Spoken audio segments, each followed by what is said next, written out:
오늘 고백한 대로 구원받은 백성으로 살아가는 그 모든 순간이 행복한 인생인 줄 믿습니다. 저는 이것이 그냥 우리의 고백으로 끝나지 않고 그렇게 살아갈 수 있을 줄 믿습니다. 그리고 부모님 세대가 그렇게 살아가면 그 행복이 자녀에게 흘러감을 저 경험했습니다. 우리가 행복한 가정을 세우기 위해 필요한 세 번째는 바로 기도입니다. 근데 그 기도는 믿음의 기도예요.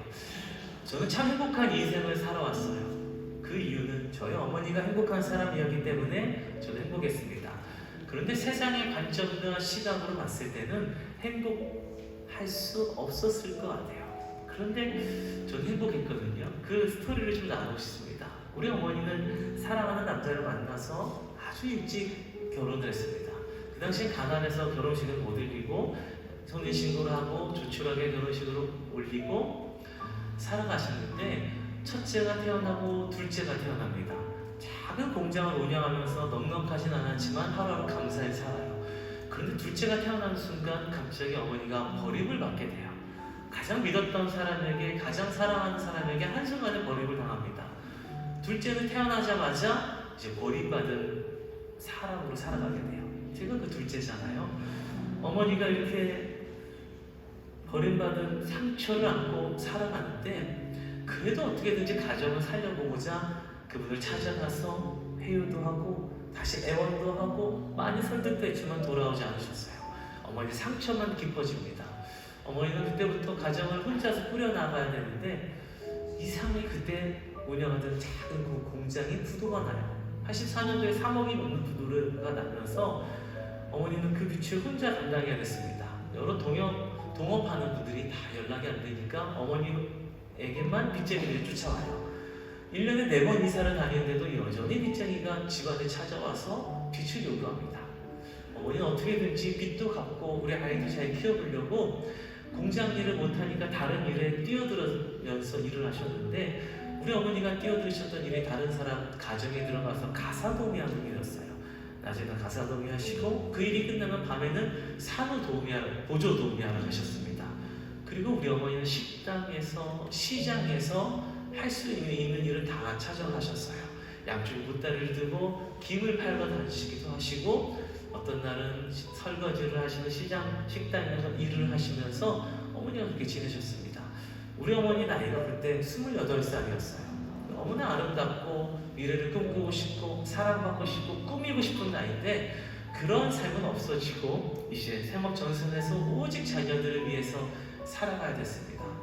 그 어머니를 제가 어릴 때부터 바라보니까 어머니가 너무 힘든 거예요. 왜냐하면 다른 친구들은 어머니와 저녁도 먹고 운동회 때 되면 어머니가 찾아도 오고 하는데 한 번도 안 오시고 매일 밤늦게 지친 몸을 안고 돌아오세요.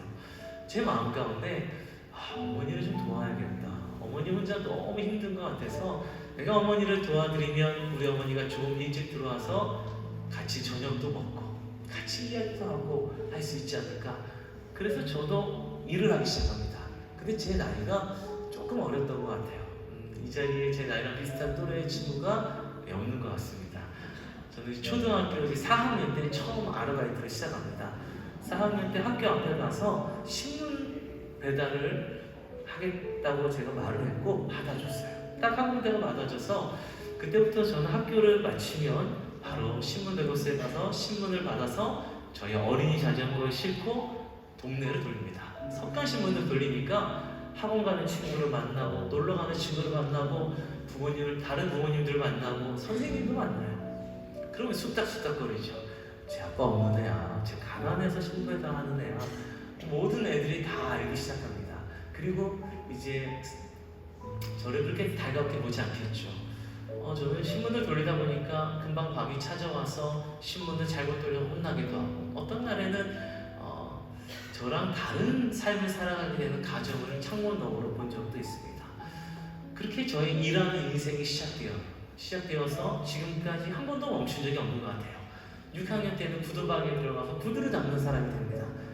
열심히 구두를 닦아요. 열심히 구두를 닦으면 손님들이 이상하게 생각하죠. 왜 어린아이가 저런 일을 하고 있나? 쟤는 아빠 없는 애인가? 그런 생각을 해요. 구두방에 손바닥만 창문이 있습니다. 그 창문 너머로 보이는 세상과 제가 앉아있는 세상이 너무 다른 세상이에요. 그렇게 살아갑니다. 중학생이 돼도 삶이 똑같아요. 새벽에 신문 배달, 그리고 공부하러 가고, 고등학교 때도 학교 끝나고는 밥을 일하러 갑니다. 그리고 쉬는 날에는 건설 현장에서, 그리고 목공소에서 이런 나무에 무늬목을 붙이거나 미스칠하거나 나무를 나누고, 또는 이런 음향업체에서, 조명업체에서 아시바를 쌓고 공사하는 일들, 여러 가지 일들을 하면서 좀 지내게 됩니다. 그 중에 기억나는 일이 하나 있어요. 저는 참 많은 일을 했는데 그 중에 하나는 찹쌀떡 하는 일을 해봤습니다. 그럼 해보셨나요? 혹시 찹쌀떡 하는 했습니다. 역전에 가서 1,500원의 찹쌀떡을 떼서 3,000원에 파는 일이에요. 그런데 다 잘 사주는데 꼭 돈을 2,000원까지 깎는 분이 있어요. 교회 권사님들이에요. 웃으시는 분 납득하시는 분이세요. 내가 저거 원가 얼마인지 아는데 재밌으라고 조금 말씀드렸습니다. 그렇게 일하면서 살아오다 보니까 20살이 되었어요. 대학을 가려고 하는데 대학을 못 갔습니다. 왜냐하면 어느 날 집에 카드 고지서가 날라왔는데 저희가 사용하지도 않았는데 저희 어머니 명의와 저의 명의로 다 카드가 만들어져 있고, 이걸 갚지 않으면 어머니도 신용불량, 저도 신용불량, 사회인이 되기도 전에 어려운 일이 다가오는 거예요. 어머니랑 회의를 했습니다. 어머니가 누가 한지 아셨어요. 그리고 어머니가 저희 그럽니다. 우리가 갚아주자고 한다고 했습니다. 어머니는 그 당시에 전도사님으로 나중에 신학하고 사역을 하셨는데, 우리 어머니의 사례비는 30만 원이었어요. 99년도에 30만 원이라는 사례를 받아서 어머니는 그 사역을 마치면 또 일하러 가시고, 저는 대학을 안 가고 공장으로 갔습니다. 그 팥 만드는 공장이었어요. 열심히 저도 공장에서 일을 하고 어머니도 일을 하고 3년간 일해서 빚을 다 갚게 됩니다. 그러고 나니까 군대에서 초청장이 와요. 이제 들어올 때가 되었다고. 군대로 들어갑니다. 머리를 다 깎고 군대로 들어갔는데 군대에서 저에게 다시 집으로 돌아가래요. 저 이유를 물었습니다. 그랬더니 저의 간 수치가 일반인에 비해서 20배, 때로는 30배 이상 높기 때문에 이대로는 군생활을 못한대요. 치료하지 않으면 빠르면 1년, 늦으면 3년 안에 간경화라는 병이 온대요. 그러니까 저는 군생활을 하지 말고 지금부터 치료를 하라고 합니다. 그렇게 3번 저감을 받고 군생활을 못하고 지금까지 계속 치료를 하면서 지내고 있어요. 3개월 앞 혈액검사 초음파하면서 살아옵니다. 제가 저의 삶을 잠깐 동안 말씀드렸는데 행복한 삶이라고 말씀드렸잖아요. 그런데 행복의 조건이 하나도 없죠. 버림받은 삶에서 시작되고 아빠의 따뜻한 품은 느껴본 적도 없고, 어릴 때부터 일합니다. 어릴 때부터 일하고 친구들이 어떻게 저를 바라보는지 알고 있었고, 그리고 제 꿈을 위해 노력해야 돼. 20살 때는 남의 빛을 받기 위해 일하고 건강도 안 좋고. 그런데 이상하게 제가 40살쯤에 저의 삶에 돌아보니까 불행한 기억이 없는 거예요. 한 번도 제가 시험 돌리면서 운 적이 없어요. 무서워서 그냥 빨리 간 적은 있어도 운 적이 없습니다. 구두 닦으면서 제 손에 구두향이 묻어있는 날이 거의 대부분이었지만 한 번도 제가 이거 부끄러워하지 않습니다. 내가 왜 그랬을까? 분명히 환경은 어려운데 왜 내가 생각하는 내 어린 시절의 삶이 행복일까? 가족여행 가본 적이 없어요. 뭐 대단한 걸 누려본 적이 한 번도 없는데 왜 내가 행복했을까? 제가 돌아봤더니 하나님이 제 마음 가운데 어머니라고 알려주셨어요. 우리 어머니가 사람들 보기엔 버림받고 상처받고 비참한 삶일지 모르지만 우리 어머니가 그렇게 안 사셨어요. 한 번도 저에게 나 불행한 여자고 너도 버림받았으니까 우리는 불행한 사람들이야. 넌 빨리 공부하고 돈 벌어서 좋은 직장 가서 행복한 삶 누려. 이런 말 하신 적이 없어요. 한 번도 떠나가신 분을 원망하면서 욕하면서 오신 적도 없어요. 어머니가 우는 곳은 딱 한 군데입니다. 새벽이 되면 절 깨워요. 경민아 교회 가자. 그리고 자고 있는 저를 억지로 깨워서 제 손을 잡고 30분간 걸어서 교회 어둠을 헤쳐 교회 갑니다. 그리고 이 가장 앞자리에 앉아서 어머니가 기도하는데 우리 어머니의 기도는 우는 기도예요. 어머니가 오시니까 저도 그냥 따라 울어요. 따라 울다가 어머니가 기도 끝나시면 같이 집에 가고, 어머니가 일 끝나고 집에 오시면 바로 주무시지 않고 자고 있는 저의 이마에 손을 얹고 또 기도해 주세요. 어느 날 물이 얼굴에 떨어져서 눈을 떴더니 물이 아니라 어머니의 눈물이라고 제가 뒤늦게 알게 되었습니다. 어머니 민망하실까봐 그냥 자는 척 하다가 잠이 들어요. 어머니는 항상 전도하셨어요. 여러분 예수 믿으세요. 예수 믿으면 죄 용서받고 천국 갑니다. 예수 믿어야 행복합니다. 그리고 어머니가 주말이 되면 저를 항상 교회에 데리고 오죠. 이런 특별 집회 때도 무조건 저를 데리고 옵니다.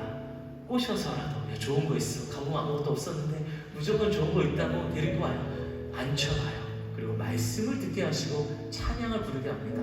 어릴 적부터 말씀을 듣고 찬양을 부르니까 제 안에 믿음이 생겨요. 여러분 로마서 말씀해 보니까 믿음이 들으면 나고 그 들음은 그리스도의 말씀이라고 하십니다. 아무리 어린아이라도 말씀을 들으면 믿음이 자라는 줄 믿습니다. 제 안에 믿음이 자라기 시작하는 거예요. 나에게 주어진 일들을 나의 눈으로 세상의 기준으로 바라보는 것이 아니라 내 안에 심겨진 말씀을 통해서 바라보니까 난 불행한 사람이 아니에요. 제가 늘 이런 말씀 품고 살았습니다. 욥기 23장 10절에 나의 가는 길을 오직 그가 아시나니 그가 나를 단련하시면 내가 정금같이 되어나오리라. 지금 내가 살아가는 이 길이 뜻없는 고난의 길도 아니고 시간 낭비도 아니고 주님이 나를 단련하시는 주이고 이 단련이 끝나면 나는 불순물 없는 정금 같은 사람이 될 것이고 주님이 나를 아름답게 사용하실 거야. 어린 시절부터 청년 시절 지날 때 이 말씀이 제 안에 살아 있었습니다. 제가 깨닫게 되었어요.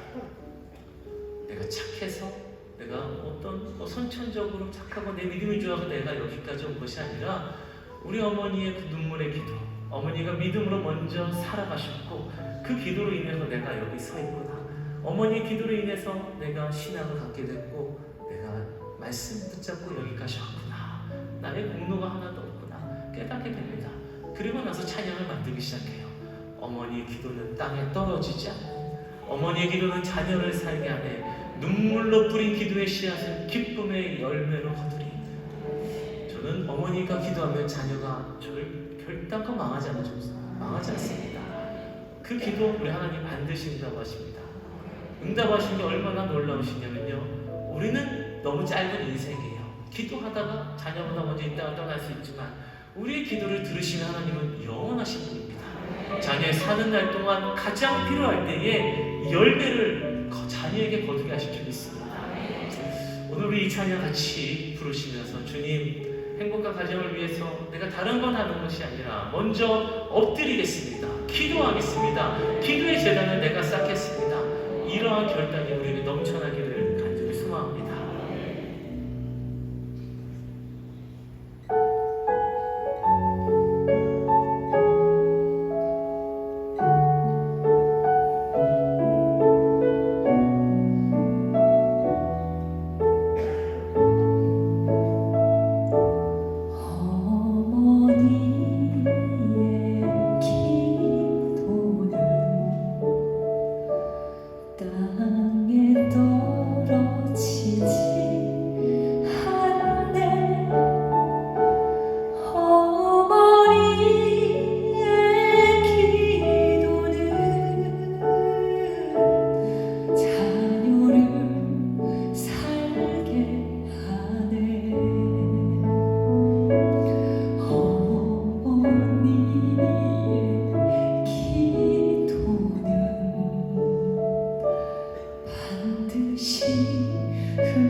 기쁨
저희 자녀를 위해 부르짖는 어머니 아버지 되길 간절히 소망합니다.